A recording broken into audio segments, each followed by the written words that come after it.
hello everybody, and welcome back to the Mr. Vane Reviews podcast. I am Kyle Warwood, also known as Mr. Vane, and with me once again is James Marcello. Hello, James. How you doing? Oh, I'm doing great, thank you. How are you? Oh, I am well. I am well. It's been a while since we last recorded, but we're gonna get this schedule going, right? We're gonna get something set up so that this is a frequent deal. It's true, unless you go to Washington again. I don't know. Yeah, that kind of killed the time. All right, well, let's get right into it. Let's get into the news, the stuff that's been going on recently. CBS just released some pictures, just a couple, of the new Supergirl. You got a chance to see those, right? The new Supergirl? Yeah, I got a chance to see them. What do you think of the uniform itself? Just by itself? I'm not impressed. I don't hate it, but I'm not wowed by it either. It's just kind of boring to me. It does have a lot of dark colors in it, kind of nothing too flashy and overly exciting. They also put, I guess I'll call those stockings, or just, some pants on her legs. Those are high boots anyway. And then, of course, the classic skirt. But it looks like they're trying to go a little bit more of a family-friendly route. And that's okay. I have no problem with that. That looked fine to me. Yeah, that looked fine. It's just, it reminds me too much of the Man of Steel costume. Very dark. Nothing bright about it. But it's okay. What it is, I guess. Well, I mean, it hasn't been confirmed, but it's obvious, so that would mean it's been rumored, that Superman from the cinematic universe, that Henry, might make an appearance in the show, but some people are worried that might take away from Supergirl, because obviously Superman is the bigger character, always has been. Yeah, I don't think that's going to happen at all. And even if it does, I think people are just worrying too much because, Supergirl has always been the secondary character. It wasn't until, I guess, a few years ago that she became her own, but then again, I can't really say much because I don't read the comics, so. Oh, you didn't see her in the Red Lantern comics, the Red Daughter series? No. Oh, it was pretty wild. It's a good one. It's definitely something I would say everyone should read. It's kind of spread out amongst Red Lantern comics, Green Lantern comics, and her own. But basically what happens is people are always taking care of her because she's just a little girl, and so therefore as a teenager she rebels and gets angry all the time. And at one point her rage becomes too much and a Red Lantern ring comes to her.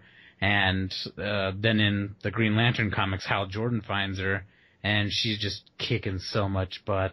It's just incredible. I mean, obviously she's Kryptonian, so she's really powerful. And so they eventually subdue her, take her to the Red Lanterns, which are being led by Guy Gardner at the time, and they dip her in the pools of blood, which apparently calm you down. And then she just goes about with a little bit more sense in her head, kicking more butt. Hold on. Did you say Guy Gardner is the Red Lantern leader? Yeah. Hal Jordan, I think it was last year, sent him in as a undercover agent to join the Red Lantern ranks and spy on them. But Atrocitus, the then leader, wouldn't have it, and so Guy Gardner got really mad and kicked his butt and took his ring, which effectively at that time killed him. And then he took over the Red Lanterns and got that creepy, giant, bushy red mustache. Holy crap! Where was I when this happened? That is amazing! I don't know. I think we were just becoming friends at the time. We wouldn't have talked about it. Oh, okay. It's alright. It doesn't matter. It's an interesting thing. I don't think they'll go that route with Supergirl. It's been rumored that they'll just get somebody like Cyborg Superman, which I think is an odd choice for a villain, but he's also a very powerful one. That is a very odd choice, but you know what? I hate Superman. Love Cyborg Superman. He's amazing. I think his design is cool. Might have to do something with that Super Nintendo game I played, The Death of Superman. Yeah. He could shoot all, I don't know, blasters from his arm. He's cool. I have no problem with that. But they probably won't do it.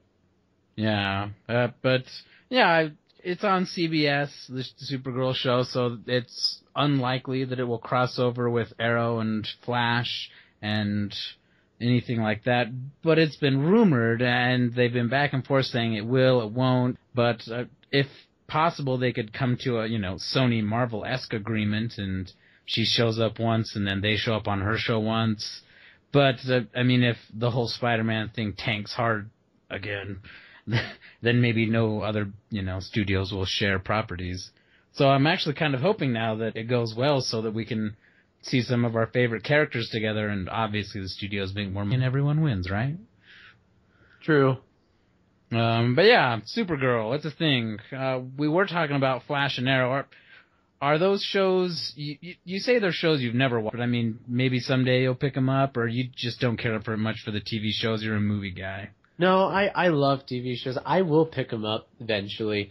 It's just before I've never had time. But now that I'm starting to get time, I was going to watch them. I swear I was going to watch them because Arrow has always interested me. But there is another TV show that comes out next month that is going to have my full attention. And I kind of feel bad. It's Daredevil. Oh, yeah. Well, the nice thing about that, as I'm sure you know, is that it's all coming out in just one lump, just a whole thing by itself. I don't even know how to say it. It's just coming out at once. All 14 episodes coming out at the same time. Yeah, I totally forgot about that. I mean, that's what Netflix does, so I guess I can just totally binge watch it. That's the first time I've ever used that term. Oh, yeah, but I intend to do the exact same thing. I'm going to watch Daredevil until it's all done and my eyes melt. So I'll watch it, and then after Daredevil, then I'll totally watch Arrow. I've always had interest watching Arrow. Yeah, the first season was pretty good. I really enjoyed it. It kept me interested from the start. But then the second season, they brought out my favorite, somewhat of an anti-hero, but totally in this season he's a villain. They brought me Slade Wilson, Deathstroke. Ooh. And yeah, and they picked an incredible actor to play Deathstroke, and he nailed the character near perfect, and was just this great overall villain for the TV show and for Arrow by himself. So I just loved it. Oh, it was I think Manu Bennett. He was Slade Wilson. He's also in Spartacus, and they've actually borrowed a few characters from Spartacus for that show. The guy they got to do Captain Boomerang was also in Spartacus. So, which is also funny because in The Flash they have Captain Cold and Heatwave, and they picked, and the Clock King for Arrow and Flash. All three of those guys were together in Prison Break. So it's not what you know, it's who you know, right? Well, apparently in Hollywood, yes. They all did stellar jobs, so I mean, I can't complain, but Season 2 of Arrow was incredible. Manu Bennett nailed Slade Wilson, and then they also have Summer Glau come on as his partner, assistant, and she kind of takes on the role of Carnage. Carnage? No, the Ravager. And it's Summer Glau. I don't hate. She looks great. But, yeah. They're, with those shows, they're going to do another spin-off. So apparently the success of Arrow brought Flash. Flash has done even better, and the crossover shows even more better than those. And so it looks like the CW is getting a third show, which they have yet to name, and they've only given a few details. But they're going to take the Atom, Ray Palmer from Arrow. They're going to take it was Sarah Lance, and she technically, spoiler alert here, everyone, she technically dies in Season 3, but somehow she's coming back. She's not allowed to say, she was interviewed several times, and every one of them she said she's not allowed to say who she's going to be and how she comes back, because she'll get in trouble. And so, for now, we don't know, but she's going to be there as well. And then they will also have Firestorm. They've mainly said it was Firestorm, but they've only mentioned one half of him, the main character, and not the Ronnie Raymond. But I imagine it will, at least I hope so. But do you think a team-up movie, TV show, is a good idea? Do you think it would be successful, or do you think it might suffer from Spider-Man 3 syndrome and just have too many people on screen? Nah, I think it'd do really good as a TV show, because whereas a movie, you take Spider-Man 3, they had like 2 hours to fit in all that rife and commotion to even paint a story with. TV show is more lenient. Sure, you're restricted to 30 minutes or an hour, but you have episodes to continue that, so you can develop a lot of things and character development. Will they do enough episodes to surpass 2 hours? So like 4 episodes? They'll probably do 4 episodes. They probably won't do any more. But seeing as how there's so much back history already with the TV shows that we've been growing up with these characters, and now we're gonna, have villains and heroes duke it out. Oh yeah, I think that sort of thing is made perfectly for TV.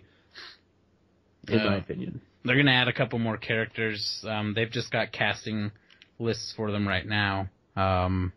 The Traveler is this Han Solo-esque rogue guy who's a time traveler, so there will be time travel involved.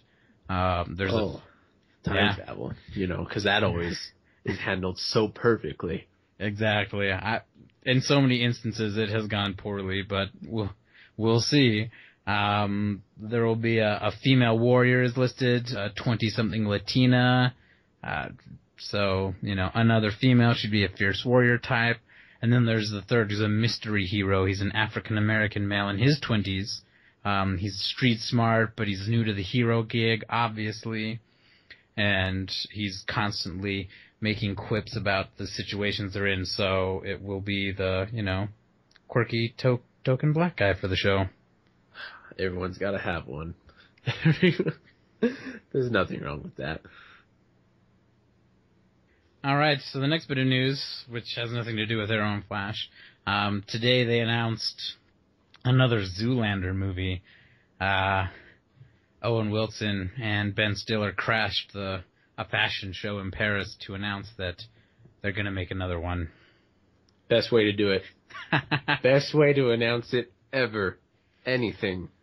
So you obviously got to see the first one then, and yes, enjoyed it? Multiple times. I have to admit, I haven't seen it all in one sitting. It's all been bits and pieces. I get the general gist of it all, and it's been, made fun of many times over, and I even remember there's a scene in World of Warcraft, Goblin Starting Zone, where there's a bunch of goblin models at a gas station spraying each other with gas, and obviously that's the funny then tragic scene of that movie, which propels Ben Stiller's character forward, but yeah, I mean, so you're obviously excited for this.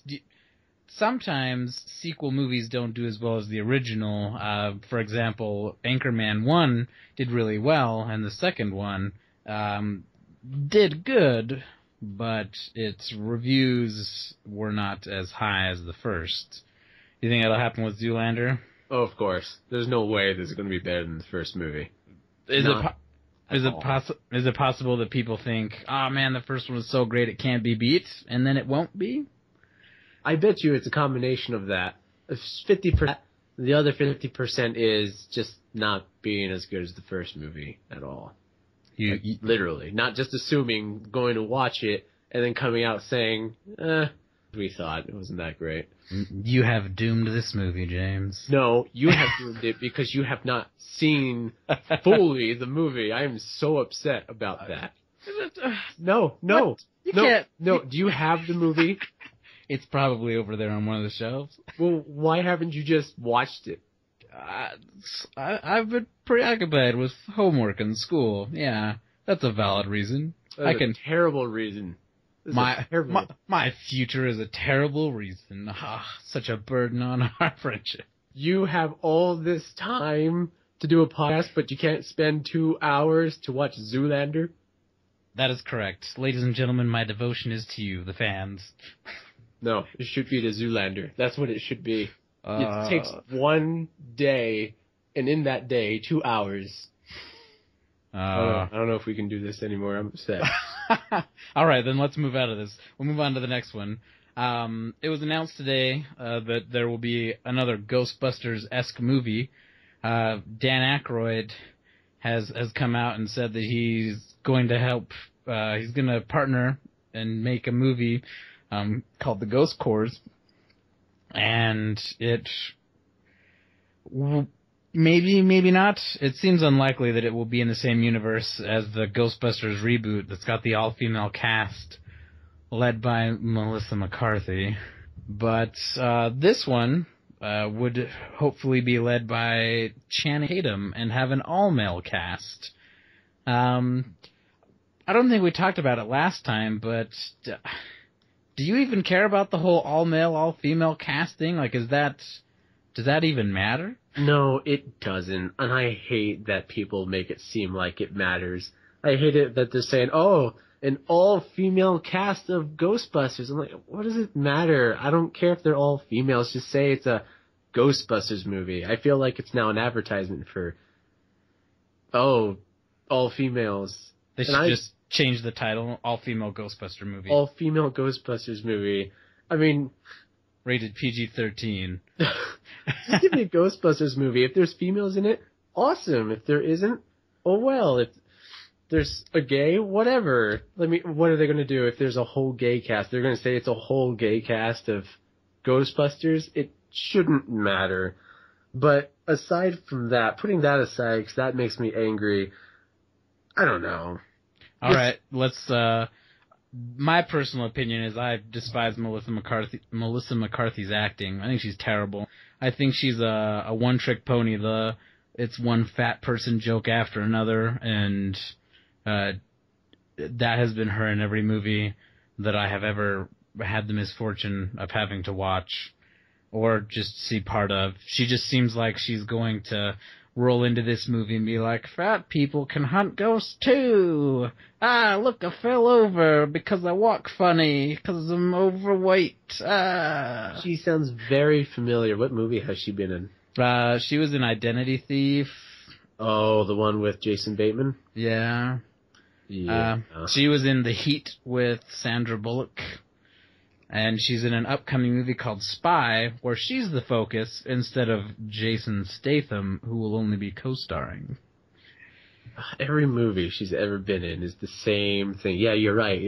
She is a one-trick pony. Yeah, so I'm concerned, but it's whatever. There will be many other great movies to come out. Whatever. Don't care. Let it be.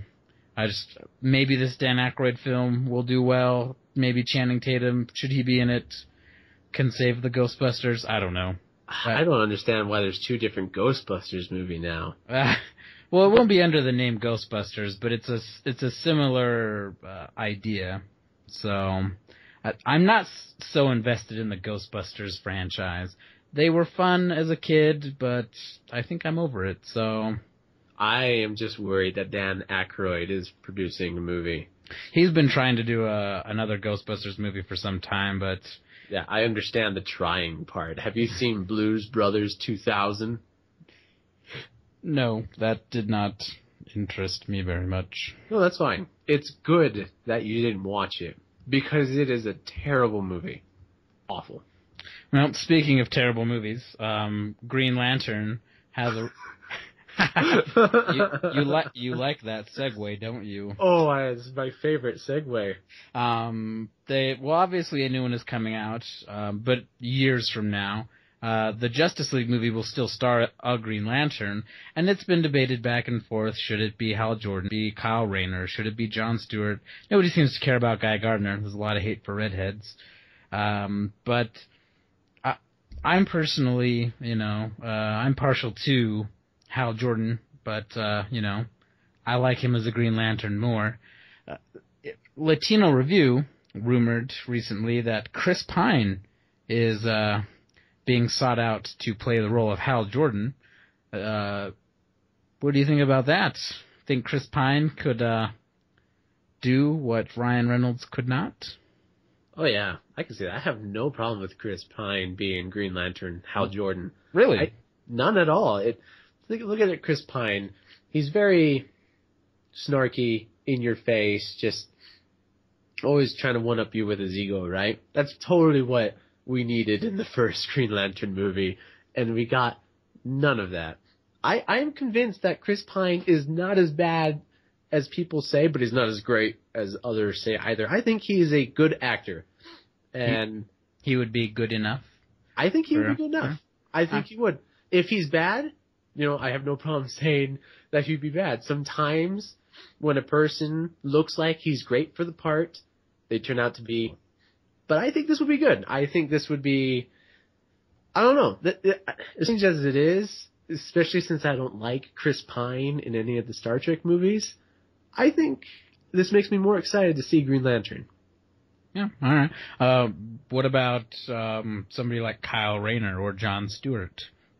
Do you have a preference, or do you really? It needs to be Hal Jordan. It is mentioned that Jon Stewart he's the focus Green Lantern in the Justice League cartoons from years in the past, which was great, and I enjoyed those cartoons. Apparently, and we both talked about this earlier, the hip hop artist Common was eyed originally for the Jon Stewart Green Lantern role back in the day, but they ultimately went with Ryan Reynolds. He now says he would be interested in taking that role back up if they were to choose him. But we don't even know who this guy is, so sorry to our listeners out there. We don't know who Common is. Apparently, it's so true. Apparently we're not into hip hop. Not anymore, at least, no. Whoops.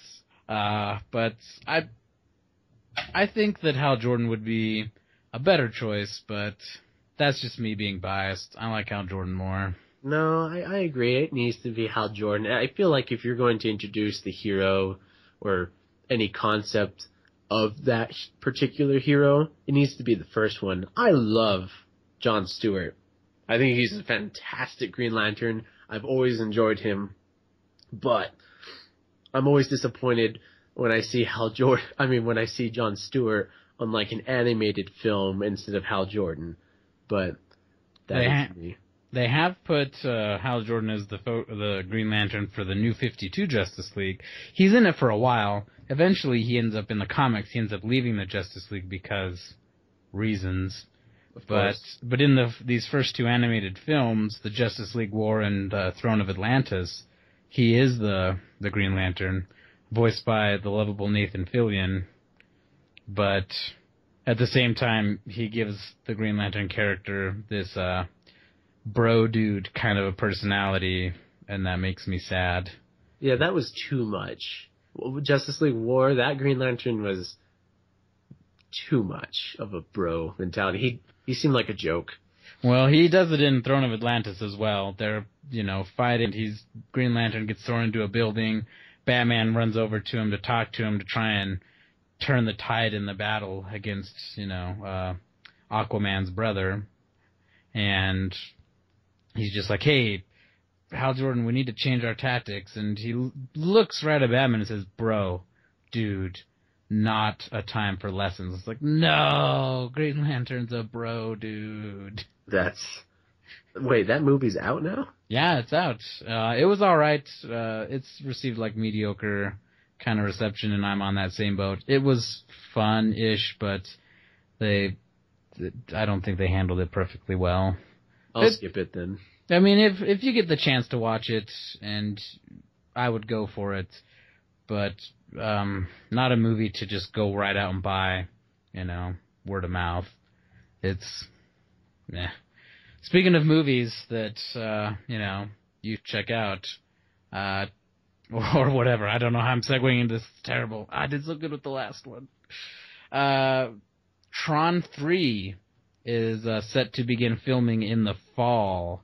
Yeah, that's news to me. I remember when Tron Legacy came out, and they said they were going to do a third one, and then they never did.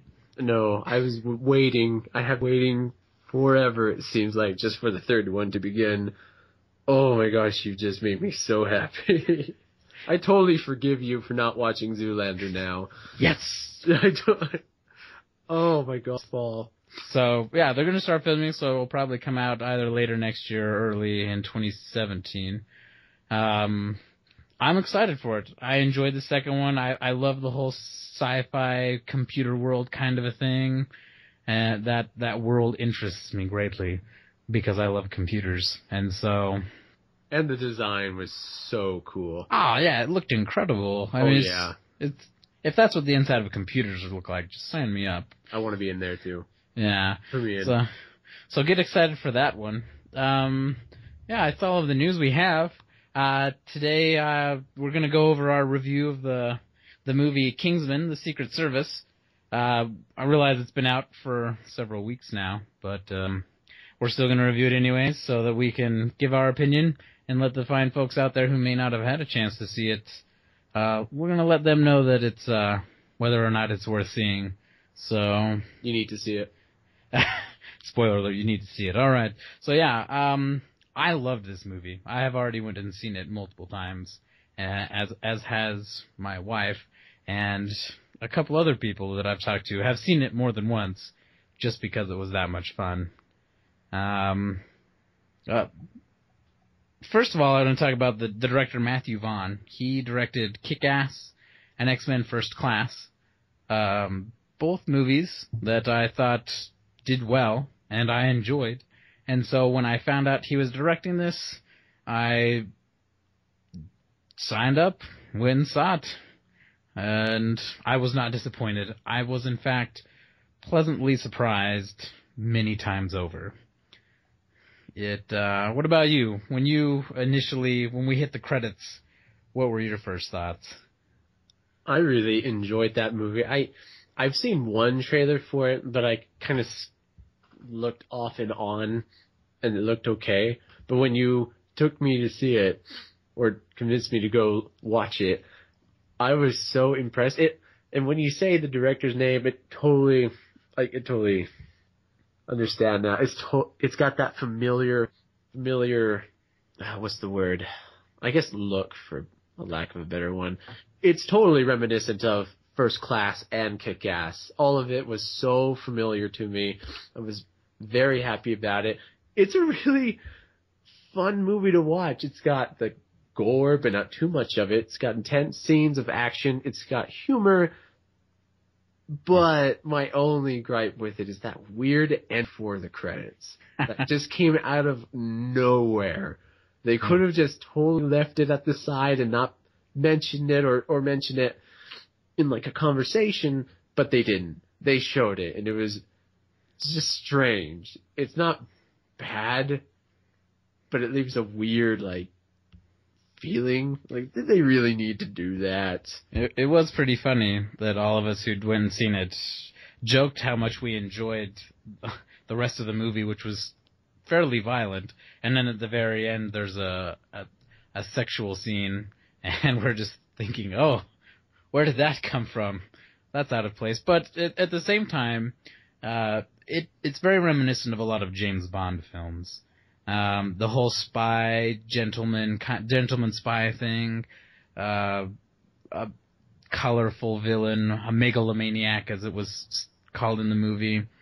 All of these things are similar to each other, and in every single movie, James Bond, he gets to lay down with the ladies. As always. Yeah, and so it seemed like it was in place in terms of it being like a James Bond film. But yeah, I agree. As soon as that popped up on the screen, I just thought, oh, I was not expecting that. It totally just happened. But yeah, there was that whole conversation between Samuel's character and Colin Firth when they're having the meal, and they talk about the old Bond movies and how they love them, and it's like they broke the fourth wall, talking to the audience, or at least talking to each other as though they were talking about themselves in the movie they knew they were in. And I just thought that was hilarious. How did you feel about the meal? The whole McDonald's reveal. She walks in with that glistening platter and reveals it to just be McDonald's. I remember when she walked in with that platter, I thought nothing of it. And then the music got intense. Like, oh, well, this is something I should be paying attention to. And so I was expecting, in my mind, I immediately thought, oh, it's probably going to be like an arm or a leg or someone, a past agent, something. And then it's all McDonald's. And I was so happy that it was McDonald's. And I have no idea why I was so happy, but I was.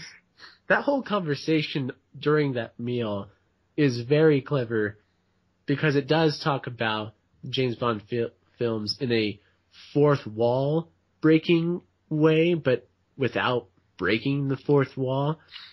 And it basically called attention to itself saying, yeah, this movie is like a realistic take, as realistic as it can get, right? Because there's still some, yeah. But it's a more, well, I guess I can't say more grounded because Daniel Craig's James Bond is more close to reality than anything, but it's a very tame James Bond of the past.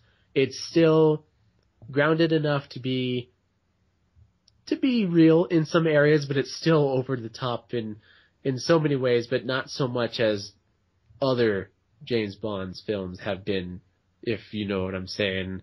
Like the whole Crystal Palace made of ice in Die Another Day. And, oh, gosh. But yeah, I thought that was all really excellent. It was a good story overall. I have to admit, when I saw the first trailer and I knew that Colin Firth was going to be in there, I wasn't really sure what to think. When you hear his name, I feel like I think of British royalty, romantic comedy, and that he wouldn't fulfill the role of gentleman spy very well. But I was completely surprised. And then he even does a fair amount of his own stunts in there, and we're going to talk about it at least 100 times.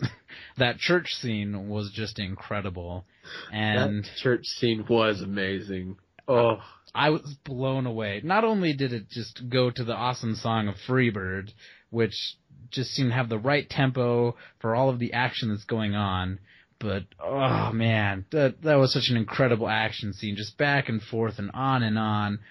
So many people destroying each other, and I was left completely satisfied at the end of that. I'm really curious, did that seem like a continuous shot to you? Yeah, for the most part, it did seem like that. They obviously pause in between to go to like back to Valentine and Gazelle looking at the screen or talking to each other, but yeah, it just seemed like for a solid 5 minutes there was nothing but violence. Yeah, one continuous shot without any cutting. They just sped up the violence, the movement. Yeah, there is a lot of editing in there that you can obviously tell was done post-production because the action speeds up and then it slows back down and then it speeds up. But wow, that church scene was incredible. It's definitely, you can tell Matthew Vaughn did this because, like in Kick-Ass, there's that scene where Hit Girl is assaulting the mobster's, tower or apartment complex or whatever you call it. And she gets to that floor and there's this long hallway with bookcases and she's got to slaughter a couple dozen henchmen, and she does so just flawlessly and with a fair amount of flair. It seemed like the church scene was very reminiscent of that. You could definitely tell Matthew Vaughn's hand was in on that. I agree. I believe this is one of Colin Firth's best movies because you just don't expect it from him at all. Like, especially okay, I hope people don't get mad at me. He's the one from The King's Speech, right? Yes, he was in The King's Speech. Okay, thank goodness. Oh, I just got such a bad memory. I don't expect that from someone who did that kind of movie, to be a spy on a rampant killing spree who's been brainwashed and doing his own stunts and can be super clever in his words, but sometimes I think a little too clever, and I felt like I had to be British to understand some of the jokes on that. But yeah. They do have a few British phrases and other things in there. I did chuckle when they use the term everything's gone tits up, or when Colin Firth is talking to Eggsy in that pub. And he's like, oh, you guys in your ivory towers, if we all had a silver spoon up our butts. And then these other guys show up to beat him up. And Colin Firth just looks at him and he's like, are these others examples of gentlemen who require a silver suppository? There's a lot of things that movie made me want. And it made me want to be British, because I felt like if I was British, I could swear in such the classiest way, no one would mind. Yeah, everyone would look at me with respect if I did it. Definitely felt like there are a lot of swear words. They drop the F-bomb frequently, and it felt a lot just smoother. Like, whenever I say that word, it just sounds terrible. But when they said it, it sounded great. On the other hand, there were some times where they would string out a couple of sentences, and I didn't understand half of it. And I just thought, where are the subtitles for this? They speak English horribly. Yeah. Oh, I'm lost. I'll wait. But what did you think about the actor's name's Taron Egerton? He played Eggsy, the young I just protagonist. Think that's a strange name, Eggsy. It was his 2 minutes of parkour. Oh, what a tease! What a huge tease on that movie. How dare they do that to me? Such a cool setup. It even had music that you knew was going to last, and it stops. Yep. What did you think about him, though? Did you think he carried on the I thought he did great. Harry Hart or Galahad legacy? Oh, yeah. He was good in the movie. I don't think we'll see him in anything else, though. I really don't think he'll be in another big movie or go anywhere. But if I'm wrong, I'll be more than happy. I would like to see more of him. I thought he was great. I think he has a lot of potential, but I just don't think we'll see him again. Do you think... You imagine they'd bring him back for a Kingsman sequel if they were to do one? I really hope they don't do one, but at the same time, I wouldn't mind it either, because I would love a sequel. And sequels are a tricky thing, right? They're either good or bad. Yeah. Yeah, I don't think... I really hope the second one doesn't get made, to be honest. But if they do, I'll be worried, because how are you going to top a lisping Samuel L. Jackson villain throughout the film who's just so darn funny and hates blood and barfs? Oh, that was pretty good. I loved Samuel L. Jackson. He's in so many movies these days. Sometimes I feel like he just kind of has no morals or standards when it comes to starring in a film, but in this one he did awesome. I loved the lisp. I thought it was hilarious. And at first, the first time I went and saw it, everyone in the theater was just, it seemed like they had all just popped up like little prairie dogs, paying attention to the screen like, oh my God, did he just lisp? Is that happening? And then he just keeps talking with a lisp and you're thinking, oh my gosh. That's part of the character. That way too. This is hilarious. I'm like, is that lisp for real? Did I mishear that? And I paid more attention. Like, no, this is real. This is happening, and it's fantastic. And I love James Andrews. I love Professor Arnold. That was wonderful. He did really well.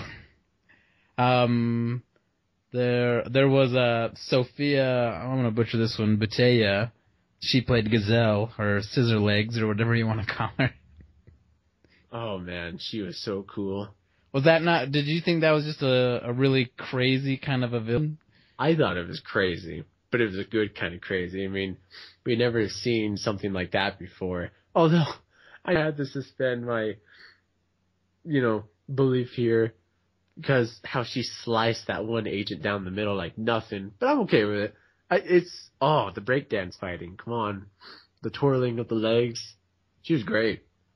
Cool villain. We'll never see it again. We'll never see anything like that again. Yeah, they had that Lancelot. As soon as he came on screen, one of our friends was just like, "Oh, look, it's Commander Norrington." Oh my gosh. And Who said that? it was Bryce. I could hardly notice him without the creepy wig and the sailor's outfit on, but yeah, he was in there for a brief minute. And then intense fighting scene, he did really well, just kind of rolling all over the place and nailing all those headshots. Oh yeah, you know who I wanted more of in that movie? I wanted more of Mark Hamill. You wanted some more Professor Arnold? Oh, you know I wanted some more Professor Arnold. Man, it's so good to see Mark Hamill in the movie again. I know we'll get to see him in Star Wars, but oh my goodness. I was so happy, and I bet you just overlooked. But I couldn't help but hear Joker every time he spoke from that mouth of his. I don't know. I admit that I thought he had a fairly decent accent, and he covered himself pretty well. Oh, he did. I'm not saying he's a terrible voice actor. He's great. It's just that since I've done nothing but try to listen to him speak in Joker voice, that's all I hear now coming out of his mouth. True. That's a problem for me. But, it wasn't Joker that he was playing. He was playing some professor, and he did an awesome job. And I was pissed when he died. Pissed. I'm like, oh, great, we have no more Mark Hamill anymore. It's over. A lot of the fighting, but especially in that first scene that had Lancelot in it, in that cabin, it was a lot of fun gunplay, and it reminded me a lot of the Keanu Reeves movie that came out last year, John Wick. John Wick was way more intense with its gunplay, and definitely a movie you should check out if you haven't. He's just a BAMF from the beginning of that film all the way to the end, and everybody's afraid of him, and those that aren't regret it almost immediately after. And just watching the gunplay there, I love seeing the way Keanu Reeves has hand-to-hand combat mixed with guns, and the way they handled that at the start of the Kingsman movie was very reminiscent of it, and I loved it. It was incredible. I still want to see John Wick. I haven't seen it. Phenomenal movie. It's definitely a guy flick, just full of action, and like I said, he starts off as an incredible guy, and this is a powerful mercenary and who's retired, but he gets brought back into it because this kid doesn't know who he is, steals his car, kills his dog, and then John Wick will have none of that. That is a cool concept. My dog is dead. I'm gonna go kill everybody. Yeah, all right, spoiler alert here for people who don't know, and I hate to deviate, but we got to. His wife dies. He leaves the spy game to marry this lady, and she gets sick and dies, and has this dog delivered to him upon her death. And so she obviously set that up, and then he's driving around in his sweet ride, and stops at this gas station, and these Russian guys show up, and this one younger kid walks up to him and starts talking to him in Russian, thinking he won't know what he says, calls him all these names and stuff, and eventually, John Wick or Keanu Reeves just basically turns him down when he tries to buy his car, and he's just like, no, this one's not for sale, B, and drives off, and so these guys show up at his house in the middle of the night and surprise him and beat him up and kill his dog.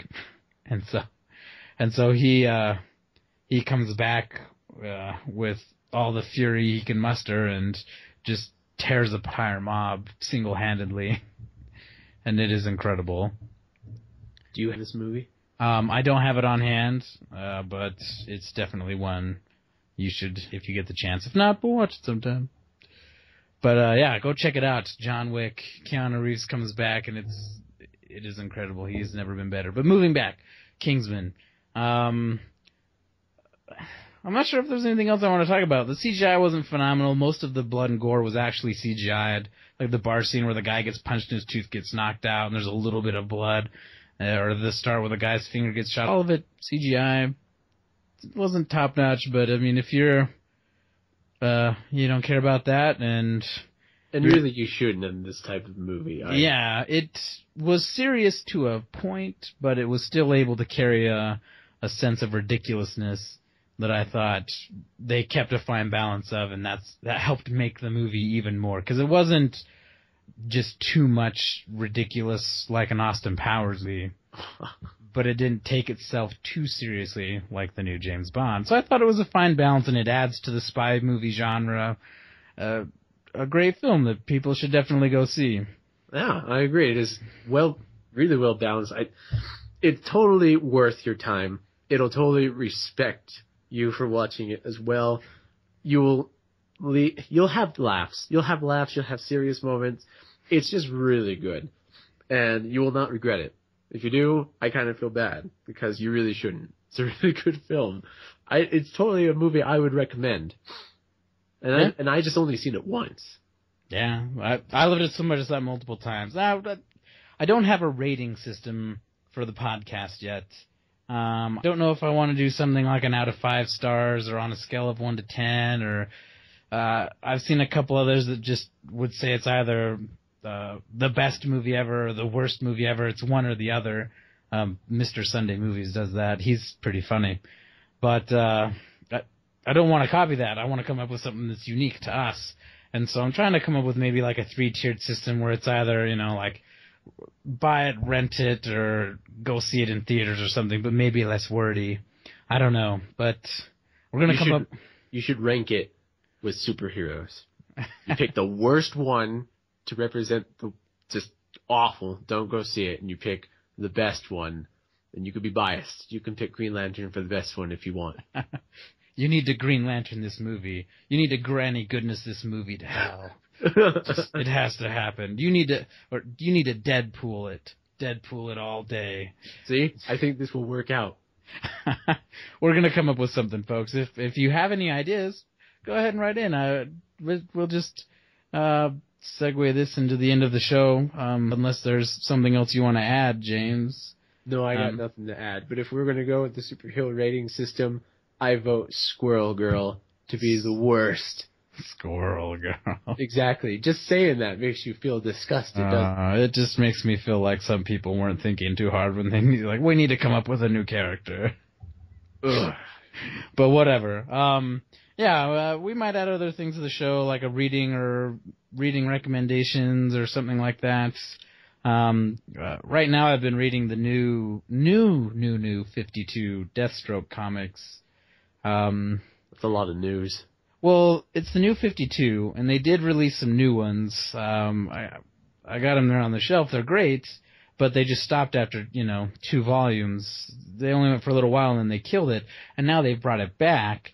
But, and again, spoiler alert here at the start, Slade Wilson gets information where he barely gets out alive, and he calls for help, calls for a favor from this Asian gentleman who takes him away, and when Slade wakes up, he has both of his eyes and he's young.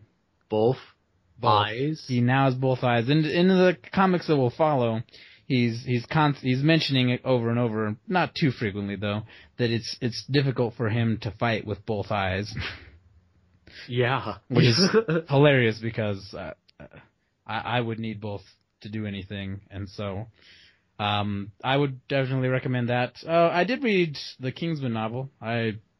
I got a hold of that and looked into it. It's definitely different from the movie, but it's still pretty funny. There's a lot of references in there. Mark Hamill plays himself, and it's instead of like Harry Hart picking up his friend's orphaned son, it's his actual nephew. And yeah, there are a lot of similarities and things they changed, but I think they did a good job with that. It's one to look up if you're interested in learning more about the universe, or you just want to read what was the inspiration behind this excellent movie. That's one to look up too. I think that's about it. I've been back and forth between some Green Lantern comics, and I'll try to put out some reviews for those. I'm working on establishing the website, the podcast, and a YouTube channel, and so it's a lot to try and start off with. And so anybody listening, go ahead and write in. Check out our Facebook page at Mr. Vane Reviews. It's got a link to a website where you can send us feedback or just message us on Facebook. you can send us the emails and letters. Tell us what you think of the show, things you like, things maybe you don't like.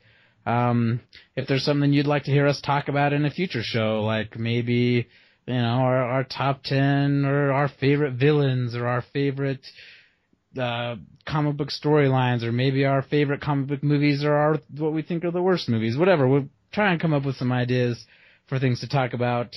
Because we can do those. Yeah, it may not always. Those are all good ideas. Yeah, it may not always be a review for a movie because we're not going to be watching a brand new one every single week. But yeah, we're there on the Facebook. I'm on Twitter, Vaindemize, Vaindemize. You can definitely reach me there. And I believe those are all of my avenues. You can definitely email me from the website. And right now it's just a random website because I haven't set up the domain, but the link is on the Facebook page. Go ahead, send us whatever feedback you want. Please spread the word. This is a new podcast. We would love to make it into something bigger and better. And if you spread the word and get us more listeners and help out, then we can help make the show more of what you want. Or at least I think. Could be wrong. It's happened once before. And please don't feel like you can't send us Oreo cookies. Because you can do that. He really likes Oreo cookies. I do. The golden ones. Because I'm different. That's not true. I like golden Oreo cookies. It's a recommendation, just throwing it out there. Broke college student can't really get everything he wants, It's true. We're both college students, and we're both just, working our way through life. But that's it for the show today. Thank you, everybody, for listening. You all have a great time, and we're going to try and do these every other week. So we'll probably see you guys in 2 weeks, and I guess that's it. We'll see you later. Bye.